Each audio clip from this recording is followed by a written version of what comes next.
Trump called Cheney a war hawk. Harris condemned his violent rhetoric. Madison, Wisconsin, Vice President.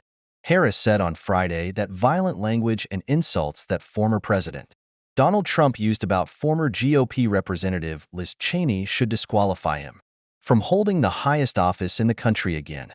Trump late Thursday described Cheney as a radical war hawk during an on-stage conversation with conservative commentator Tucker Carlson in Glendale, Arizona. Cheney, who was one of only two Republicans on the House committee that investigated the January 6th riot, is Harris's most prominent Republican supporter.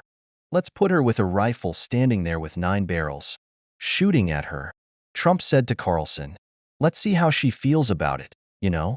When the guns are trained on her face, you know they're all war hawks when they're sitting in Washington in a nice building saying, "Oh gee, let's send 10,000 troops right into the mouth of the enemy," Trump said. Harris told reporters that Trump had suggested rifles should be trained on Cheney.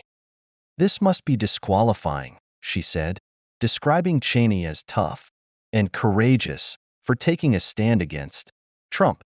Anyone who wants to be president of the United States who uses that kind of violent rhetoric is clearly disqualified and unqualified to be president. On Friday, Cheney said Trump's comments demonstrate why she is supporting Harris instead of him.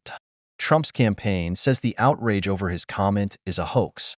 Trump's campaign called the controversy over the remarks hoax, saying Trump was clearly describing a combat zone in his remarks, not suggesting that Cheney be put in front of a firing squad. Trump had explained in his remarks that warmongers like Liz Cheney are very quick to start wars and send other Americans to fight them with no regard for the lives lost.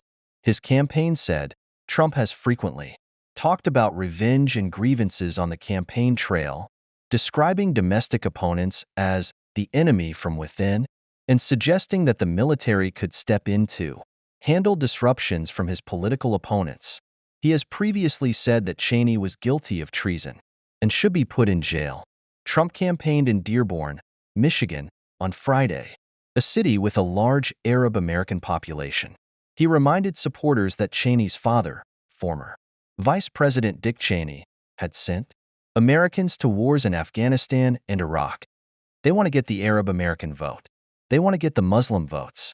So she picks Liz Cheney, whose father virtually destroyed the Middle East. Trump said at a rally in Macomb County. I don't think it's working out too well.